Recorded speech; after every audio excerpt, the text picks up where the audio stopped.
جی بسم اللہ الرحمن الرحیم.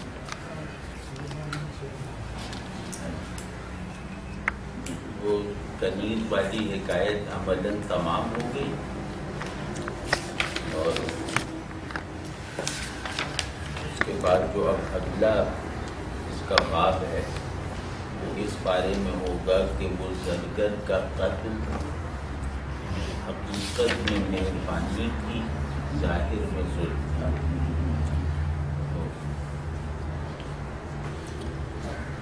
ابھی تک کی حکایت سے آپ لوگوں نے یہ اندازہ لگا لیا ہوگا کہ اس مثنوی کا موضوع جو ہے وہ ہے انسان اپنی ریئلٹی اور اپنی ایکچویلٹی کو ایک دوسرے سے جوڑتا کس طرح ہے. یہ اس مثنوی کا اصل موضوع یہ ہے کہ انسان کے ریئل سیلف اور اس کے ایکچول سیلف میں فاصلہ یا تضاد نہ رہے. تو ان دونوں کی سنتھسائزیشن کا اصول یہ ہے کہ آدمی کا ایکچول سیلف اپنا امتیاز، اپنی انفرادیت اور اپنا اختلاف ختم کر دے تو پھر آدمی کو وہ شعور اور تجربہ میسر آتا ہے جو ریئل سیلف کے ساتھ رہنے کے احساسات اور معانی فراہم کرتا ہے. انسان کا مقصود ہے اپنے ایکچول سیلف کو ٹرانسینڈ کر کے اپنے ریئل سیلف کو اپنا مزاج ہستی بنانا اور ہر چیز کو دیکھنے کا واحد پرسپیکٹو بنانا. یہ ہے یہ پوری مثنوی. تو اب انہوں نے جو حکایت لکھی تھی وہ حکایت اصل میں انسان کی سیلف ہوڈ کے 3 درجات میں جو ایک ڈائلیکٹیکل نسبت پائی جاتی ہے اس کا بیان کیا.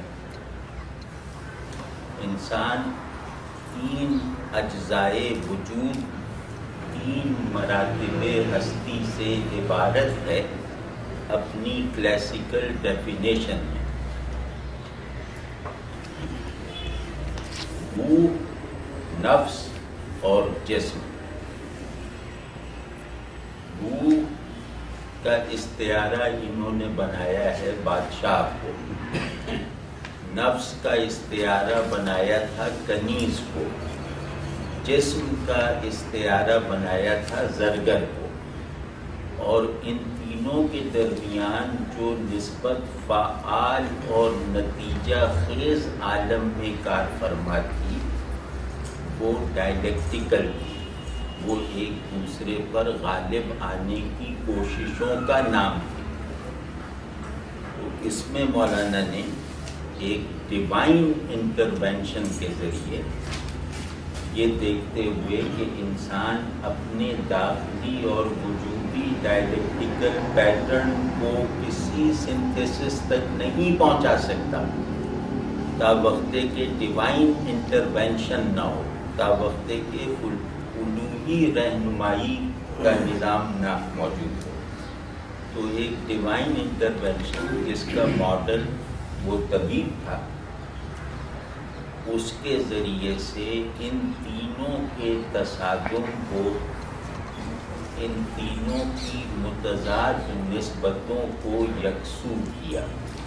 اور یکسو اس طرح سے کیا کہ وہ طبیب گویا انسانی ایکچویلٹی کو اس کی ریئلٹی کی بنیاد پر ری اسٹرکچر کرنے آیا تھا.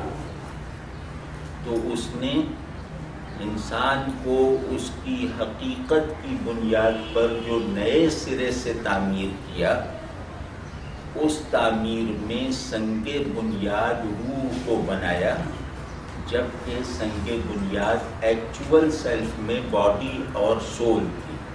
یعنی انسان کا ایکچول سیلف باڈی اور سول، جسم اور نفس کے تعلق پر قائم ہے. اس طبیب نے آ کر اس تعلق کو بدل دیا، اور اس نے آ کے کہا کہ انسان کا ریئل سیلف نفس اور روح کے تعلق پر قائم ہے۔ واضح ہے نا؟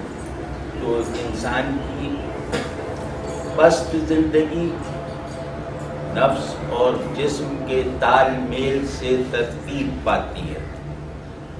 انسان کی علوی حیات، اس کے وجود کی اونچی سطح نفس اور روح کے توازن سے پیدا ہوتی ہے۔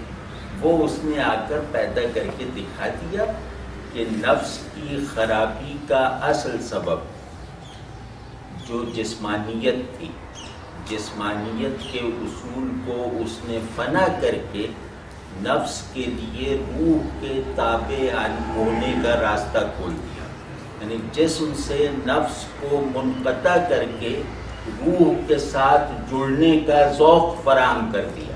یہ ہے ری اسٹرکچرنگ جو اس طبیب نے کی۔ واضح ہے یہ؟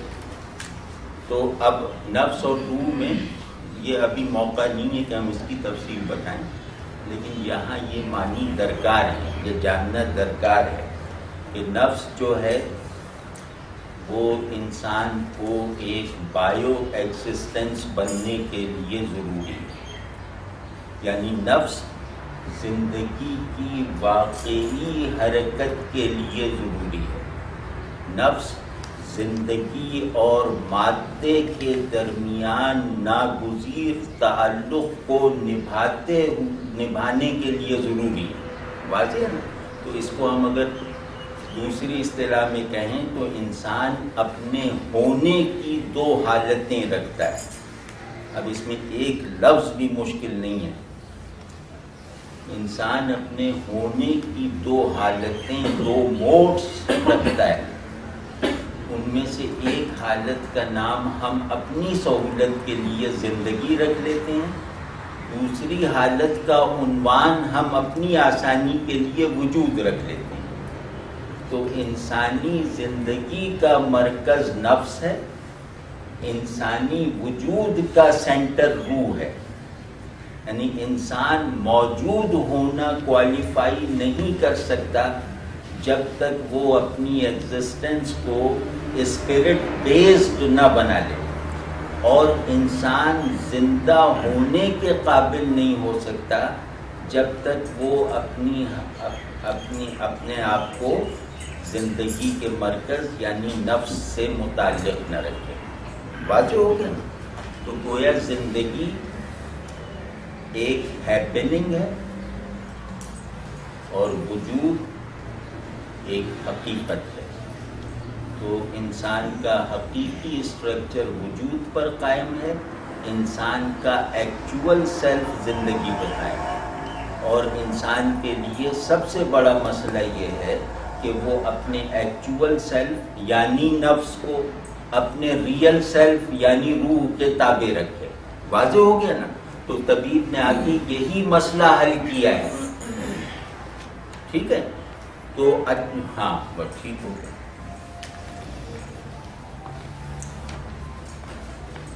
تو آخری شعر جس پہ مولانا نے ختم کیا تھا اس میں اصل میں یہی بات اٹھائی ہے آگے چلانے کے لیے، لیکن یہ آگے جڑے گا بہت آگے جا کر۔ وہ بات یہ اٹھائی ہے کہ تم تو کیونکہ اے مخاطب تو نفس کے اصول پر احساسات اور معانی حاصل کرنے کا عادی ہے، تیرا ذہن بھی نفس کے اصول پر ہے، تیرے احساسات بھی نفس کی اساس پر ہیں، تو لہذا تیرا پرسپیکٹو ہو یا تیری لیونگ ہو دونوں پست درجے کی ہیں، اور تیری خرابی سے زیادہ یہ تیری مجبوری ہے۔ تو نفس کے ساتھ مانوس ہونے کی نفس کے ساتھ مانوس رہنے کی اتنی لمبی تاریخ رکھتا ہے کہ وہ غالباً اس طبیب کے کارنامے کو سمجھنے کی فی الحال اہلیت نہیں رکھتا۔ تو لیکن مایوسی کی بات نہیں ہے، تو یہ مت کہہ کہ جو روح کا مقصود اعظم ہے وہ میرا مقصود اعظم کیسے بنے، میں تو گندا اور ٹوٹا پھوٹا آدمی ہوں۔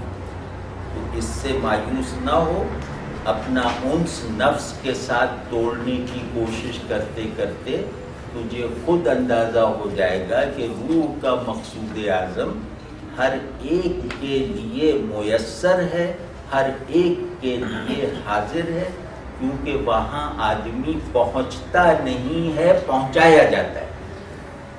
آپ سمجھیں، طبیب اس لیے آیا تھا کہ انسان کے ریئل اینڈز تک پہنچنے کا عمل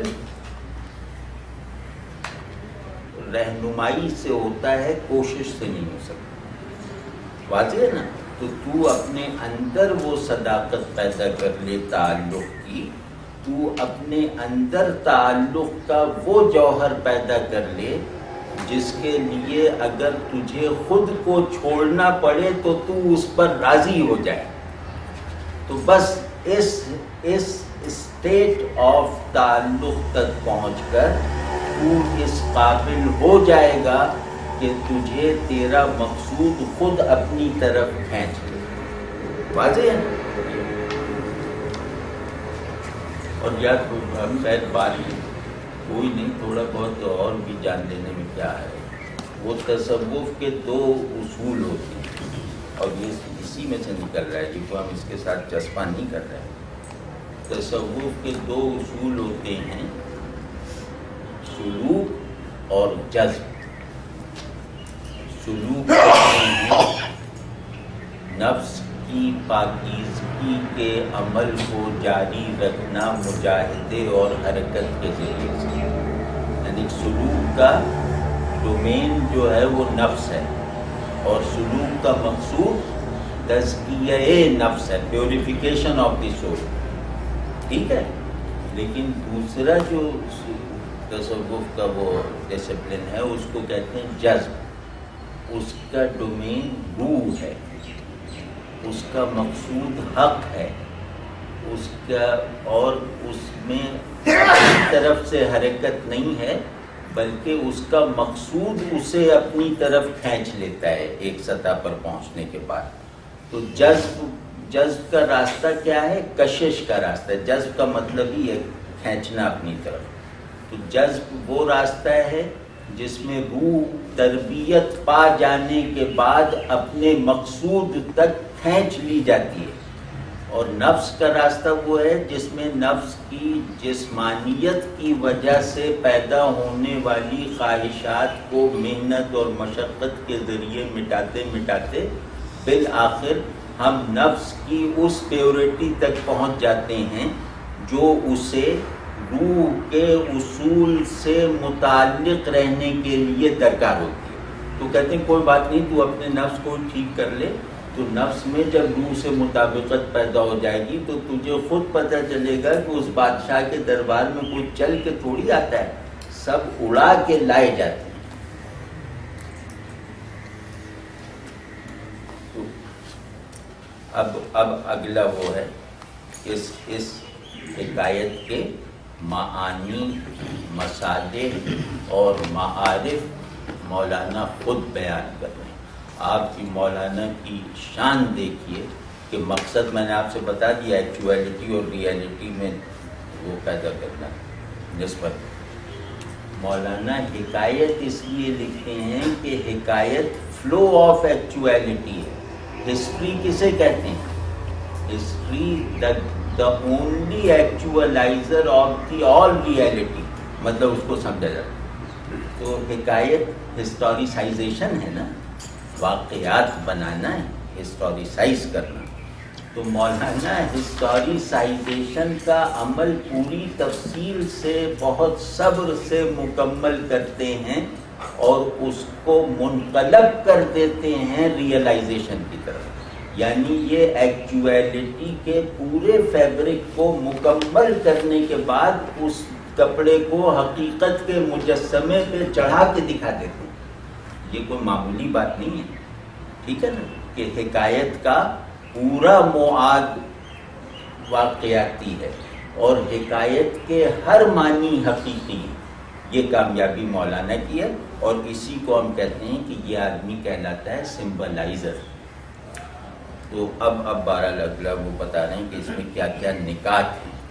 تو اب اس حکایت میں سب سے زیادہ جو قابل توجہ چیز بنتی ہے وہ یہ کہ اس بیچارے سونار کو کیوں قتل کر دیا گیا۔ علامت تو آپ سمجھ گئے کہ جسمانیت کے اصول کو فنا کیا گیا، کیونکہ جسم جعلی محبوب ہے، وہ حقیقی محبوب تک پہنچنے ہی نہیں دیتا۔ نفس استعداد محبت ہے جو اگر محبوب کا انتخاب غلط ہو جائے تو غارت ہو جاتی ہے، اور محبوب کا انتخاب روح کی رہنمائی میں صحیح ہو جائے تو یہی نفس جو ہے وہ بجلی کی رفتار سے محبوب تک پہنچتا ہے۔ ٹھیک ہے جی، تو اب وہ کہہ رہے ہیں کہ دیکھو اس میں سب سے زیادہ جو قابل توجہ اور پریشان کن بات تھی کہ اس بیچارے سونار کا کیا قصور تھا، تو اس کو کیوں مارا گیا، اس کی وضاحت کرنا کہ در بیان آن کے کشتن مرد زرگر باشارہ الہی بود نہ بخیال باطل، کہ سونار کو جو مارا تھا یہ اللہ کے الہام پر تھا، کسی باطل خیال کی پیروی میں نہیں تھا۔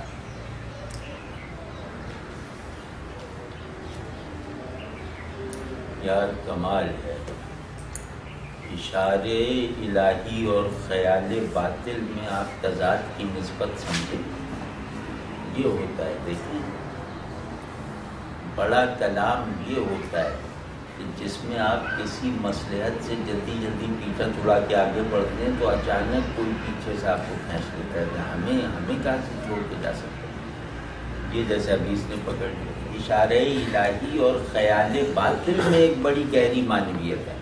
وہ یہ کہہ رہے ہیں کہ جو کچھ جس کی نسبت اللہ کی طرف نہ ہو وہ خیال باطل ہے، جس کا سورس اور جس کا اینڈ اللہ نہ ہو وہ خیال باطل۔ کتنا اچھا مضمون۔ تو کہہ رہے ہیں اس قتل کا سورس بھی اشارہ الہی تھا، اس قتل کا سورس اشارہ الہی تھا، اس قتل کا اینڈ مرضی الہی ہے۔ واضح ہے نا؟ باطل اس کو کہتے ہیں جس کا اول و آخر حق سے خالی ہے۔ باطل درمیان میں وہ خوب حق رکھتا ہوگا، خوب سچائی رکھتا ہوگا، خوب چمک دمک رکھتا ہوگا، لیکن اس کے دونوں سرے اللہ سے خالی ہوتے ہیں، یعنی نہ اللہ سے پھوٹے ہوتے ہیں نہ اللہ تک پہنچتے ہوتے ہیں۔ واضح ہے نا؟ پشتنے مرد بر دستے حکیم، نئے پے امید بودو نئے زبیم۔ تو اس حکیم کے ہاتھوں سونار کا مارا جانا وہ کسی امید کی بنا پر تھا، نہ کسی خوف کی وجہ سے۔ مطلب اس زرگر کے قتل سے نہ کوئی فائدہ تھا اور نہ کسی نقصان کا اندیشہ تھا اس کے زندہ رہ جانے سے۔ مطلب زرگر کا وجود اتنا غیر اہم تھا کہ وہ موجود بھی رہتا تو کسی امید کی تکمیل کا سبب نہیں تھا، اور معدوم بھی ہو گیا ہے تو کسی خوف کا باعث نہیں ہے۔ واضح ہے نا؟ اب امید و بیم میں ماہرانہ استعمال آپ نے دیکھا کہ امید و بیم تعلق کے جوہری اوصاف ہیں۔ امید و بیم کسی بھی تعلق کے اسینشیل وہ ہیں اجزاء، ان دونوں سے خالی ہو کے تعلق قائم نہیں ہوتا، چاہے وہ کسی سے بھی ہو۔ تو اسی وجہ سے اللہ سے تعلق کو بھی ہم کہتے ہیں کہ اس میں امید بھی ہونی چاہیے اس کی رحمت کی، اور خوف بھی ہونا چاہیے اس کے جلال اور غضب کا۔ ٹھیک، یہ ہے امید و بیم، اور یہ تعلقات کی ہر قسم میں کار فرما ہے، اور اگر نہیں کار فرما تو وہ تعلق کہلانے کا مستحق نہیں ہے۔ میرا کوئی دوست ہے، مجھے اس بڑی امید رہتی ہے کہ آج یہ خوش ہو جائے، اور بڑا خوف رہتا ہے کہ برا نہ مان جائے، یعنی ہر تعلق میں یہ رعایت ضرور شامل ہوتی ہے۔ تو کہہ رہے ہیں کہ وہ زرگر کیا چیز تھا، وہ تو نان اینٹیٹی تھا۔ آپ سمجھے اس سے کیا تعلق اور اس سے کیا تعلق کی کیفیت، آپ سمجھ گئے نا؟ تو جسمانیت کو اس درجے پر لے آئے کہ یہ کسی بھی تعلق کا موضوع نہیں بن سکتی. تو او نہ کشتش از برائے تب اشا تا نعمت امر و الہام از الہ. طبیب نے اس کو بادشاہ کی تسکین کے لیے نہیں قتل کیا تھا، بلکہ اس وقت تک اس نے اسے قتل نہیں کیا جب تک کہ اللہ کی طرف سے حکم نہیں آ گیا کہ اس کو قتل کر دو، کیونکہ وہ اللہ کا بھیجا ہوا تھا، اور جس کو اللہ نے بھیجا ہو اس کا کوئی بھی کام اللہ کی مرضی یا حکم کے بغیر نہیں ہوگا نا. تو اس نے تو اس وقت اللہ کے حکم سے قتل کیا ہے، بادشاہ کی غرض پوری کرنے کے لیے اسے نہیں مارا ہے، کیونکہ بادشاہ کو تو وہ خود علاج کرنے آیا ہے.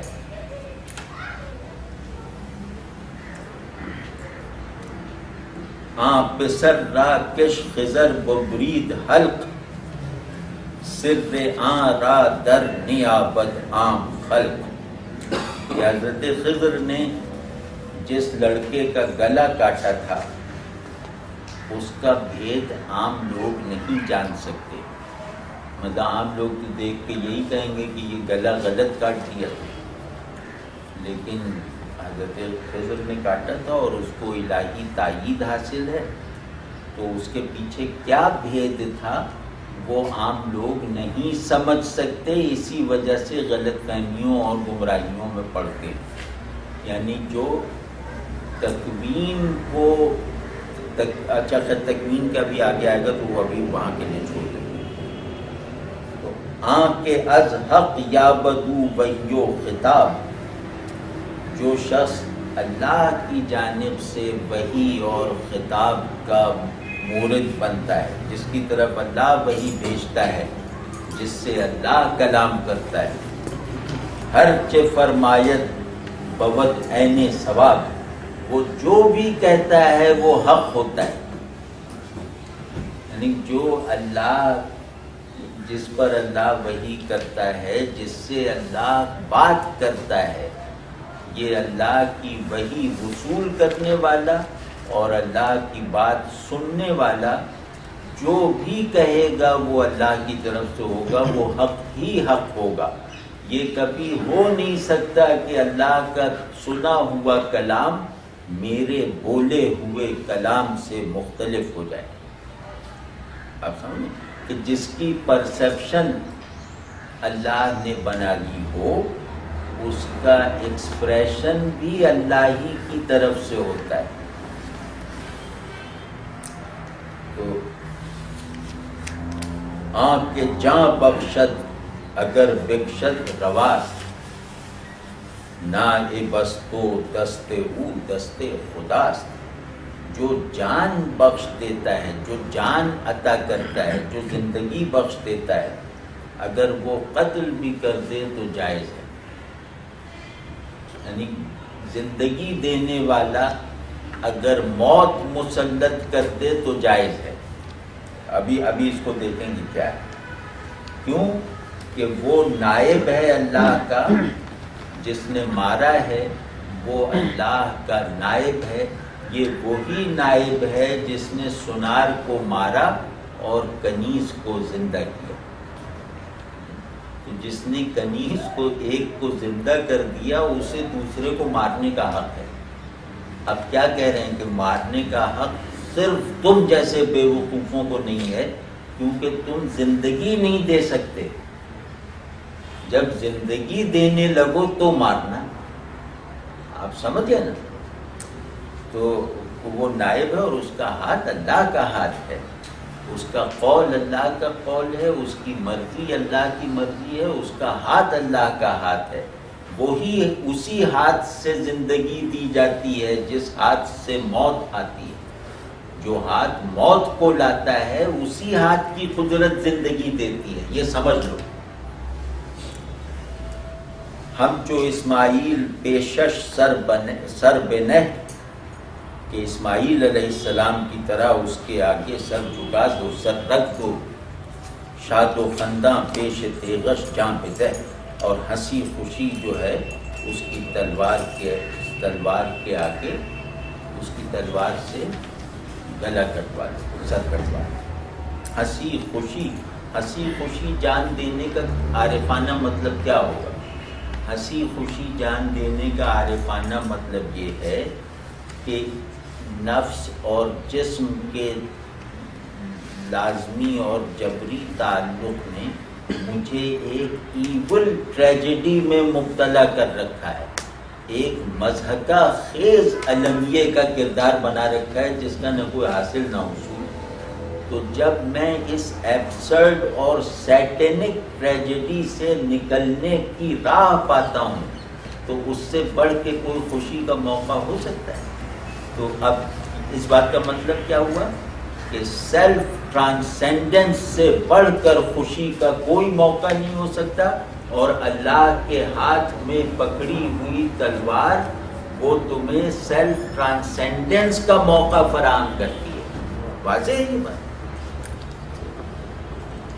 تو ہاں یہ 2 شعر پڑھنے، اذان ہو رہی تو یہ 2 شعر کر کے پھر آگے بات بھی کریں۔ تا بمانت جانت خنداں تا ابد، تو اسماعیل کی طرح اس کے آگے سر رکھو تاکہ تیری روح قیامت تک شاد رہے، تاکہ تیری روح ہمیشہ خوشحال اور سرشار رہے، حالت نشاط میں رہے، اس عامیانہ المیہ سے نکل کر ایک الوہی نشاط کا تجربہ حاصل کرے۔ ہم جو جانے پاک احمد با احد صلی اللہ علیہ وسلم، جیسے رسول اللہ صلی اللہ علیہ وسلم کی پاک روح اللہ کے ساتھ تا ابد شاد و خندان ہے، تو اسماعیل علیہ السلام کی طرح تسلیم رضا سے اپنے آپ کو ذبح کروا لینا گویا صاحب رضا کے حضور میں پہنچنے کا واحد ذریعہ ہے، اور صاحب رضا کا حضور اگر دیکھنا ہو تو تم مشاہدے سے نہیں جان سکتے، عقل سے نہیں جان سکتے، تفکر سے نہیں جان سکتے، تجربے سے نہیں جان سکتے، عقیدے سے تو جان سکتے ہو کہ احمد احد کے ساتھ کیسے ہوں گے۔ آپ سمجھے نا؟ اب یہاں اس کا استعمال آپ نے سمجھا کہ عقیدے کو حس اور علم کی مستقل نارسائی کے ازالے کا ایک فنکشنل ذریعہ کیسے بنا کے دکھایا ہے کہ اگر میں رسول اللہ صلی اللہ علیہ وسلم کو اللہ کے حضور کی انتہا پہ پہنچا ہوا دیکھ بھی لوں بالفرض محال، تو بھی جو میرا غائبانہ عقیدہ ہے آپ صلی اللہ علیہ وسلم کے مقرب ترین ہونے کے بارے میں، اس میں کوئی اضافہ نہیں ہوگا۔ آپ سمجھیں؟ تو عقیدے کی اس قوت کو مولانا نے کنونسنگ دلیل کے طور پہ استعمال کیا کہ چلو اسماعیل کا قصہ رہا اور یہ جان دینا اور جان لینا یہ سب تو الگ ہے، تم بس سمجھ لو کہ اس کا وہی اینڈ ہو سکتا ہے جو تمہارے عقیدے میں رسول اللہ صلی اللہ علیہ وسلم کے عالم حضور کا ایک گوشہ ہے وہ حاصل ہو جائے۔ اور عاشقاں جامع فرح آنگہ کشند کے بدستے خیش خوباں شاں کشند، یہ ابھی پڑھ لیتے ہیں، یہ ذرا تفصیل چاہتا ہے کہ عاشق جو ہیں وہ خوشی کا پیالہ اس وقت پیتے ہیں، وہ شراب نشاط کا ساغر اس وقت نوش کرتے ہیں جب محبوب انہیں خاص اپنے ہاتھوں سے قتل کر دیتا ہے۔ یعنی محبوب کے ہاتھوں سے قتل ہونا عاشقوں کے لیے شراب نشاط کا ساغر پینے کے برابر ہے۔ اس کو لیکن یہ اتنا نہیں ہے، یہ بس ایک ترجمہ ہے، اس کو ابھی نماز کے بعد